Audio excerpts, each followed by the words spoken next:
হাতে পায়ে রশি লাগায় যখন তেলের ডেগের মধ্যে ফেলবে, ওরা আল্লাহর নামের স্লোগান দিয়ে তেলের মধ্যে চলে গেল। 2 মিনিটের মাথায় তাকায় দেখে তেলের মধ্যে কিচ্ছু নাই, খালি তেল আর ডেগ আছে। ওরা কই গেল খবর নাই। 3টা যুবক, একই ঘরের সন্তান, ইয়ামান দেশে বসবাস করে, ঈমানওয়ালা ভাই। আর ওই ক্ষমতার চেয়ারে বসে আছে জালেম।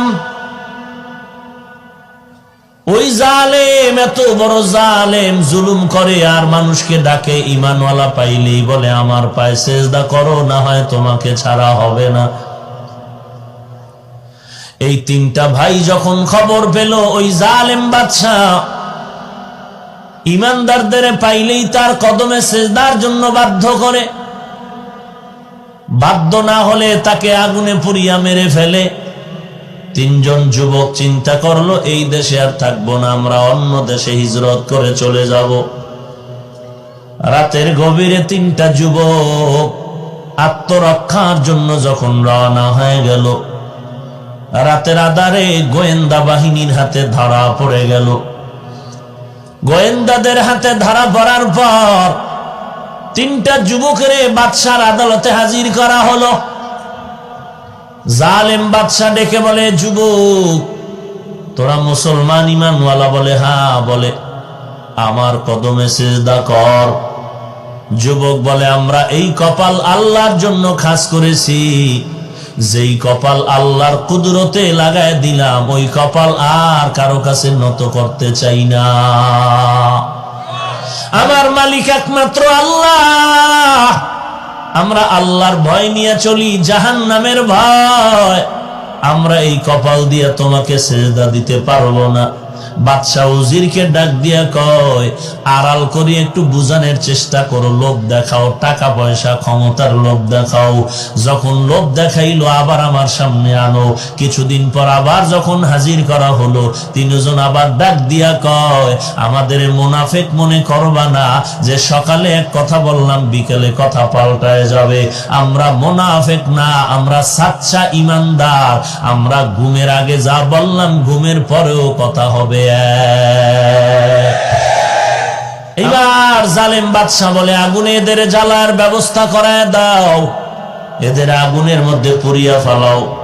এবার বিশাল আগুনের কুণ্ডলি সাজালো আর তেলের ডেক গরম করলো, তেলের ডেকে ফালায় দিবে। তেলের বিশাল বড় ডেক সাজায় তেল গরম করলো আগুন দিয়া, আর ওই তেলের ডেকে ফেলে দিবে। ওজির ডাক দিয়া কয়, বাদশা 3টা ভাইয়ের মধ্যে বড় 2টা ভাই, এদেরকে অনেক বুঝাইলাম তারপরও তারা মানে না, এদেরকে তেলের ডেকে ফালায় দাও। ছোট যেই সন্তান ছেলেটা আছে ওরে আমার হাতে দিয়া দেন, আমি ওকে কৌশলে চেষ্টা করে বেঈমান বানায় দিব। বলে তুমি কি কৌশল ব্যবহার করবা? বলে মুসলমানের ঈমানটারে ধ্বংস করার যত হাতিয়ার আছে এর মধ্যে একটা হাতিয়ার হলো বেপরদা নারী। আমার ঘরে একটা সুন্দরী মেয়ে আছে, ওই মেয়েটার মাধ্যমে আমার ছেলেটার এই যুবকের চরিত্র নষ্ট করে ফেলবো, ঈমান ধ্বংস করে ফেলবো। ঠিক আছে তাই করো। ছোট ছেলেটাকে ওজির তার বাড়ি নিয়ে গেল, আর এই বড় 2 যুবক ঈমানওয়ালার হাতে পায়ে রশি লাগাইয়া তেলের ডেগে ফেলবে। যুবকেরা খালি হাসে, সবাই বলে কি ব্যাপার, এত মুসিবতের সময় কান্না করা দরকার, হাসো কেন? বলে আমরা দেখতেছি জান্নাতের বাগানে ফেরেশতারা স্বাগতম জানানোর অপেক্ষায় আছে। हकीकत से तू दुनिया बेखबर है, दुनिया की नुमाइश पर नजर है। नमी गोयम के आज दुनिया जुदा बाश, बहर कारे के बाशी बा खुदा बाश। চিস্তে দুনিয়া আজ খোদা গাফিল বুদাম নাই কামাশো নকরা হো ফরজিন্দোজান আবদর কশতি হালাকে কশতিয়াস আবো আন্দার জিরে কশতি পশুতিয়াস।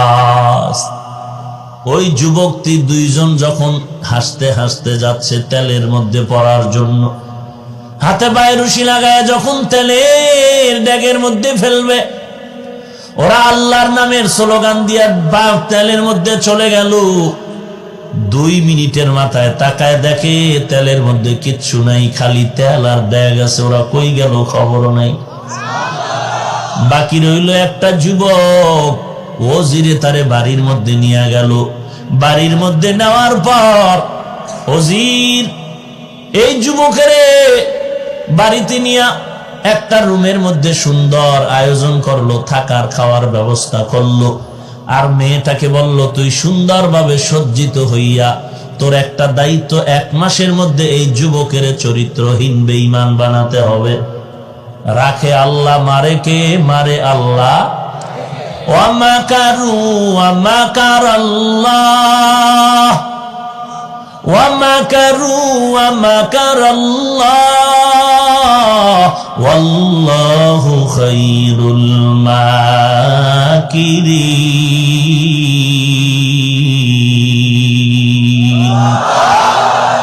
কালামে জিন্দা কুরআনে হাকিম হিকমতে উ লা ইয়াজালাসতু কদিম জামিউল ইলমি ফিল কুরআনে হাকিম তাকাসারাত আনহু আফহামুর রিজালি।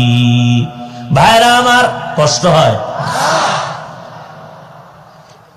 এবার ওই যুবকের সামনে যুবতী মেয়েটা যত যায়, একদিন যায় ফিরে আয়, ভয় ভিতরে কাজ করে। কারণ আল্লাহ বলেন, বান্দা তুই কি পরিমাণ চালাকি করবি, তোর চালাকির সামনে কি আল্লাহর জ্ঞান কম? না না, 80 বছর লাগায় মুসলমানের বিরুদ্ধে যেই ষড়যন্ত্র করবি, মুসলমান 1 মিনিটের চিন্তা করলে তোর 80 বছরের সব ধ্বংস হয়ে যাবে। এরে নবীর উম্মতের দল, মেয়েটা যায় আসে কিন্তু কাছে যাইতে পারে না। ভয়, কিসের ভয় তাও জানে না। আর বাকি আছে 2-1 দিন।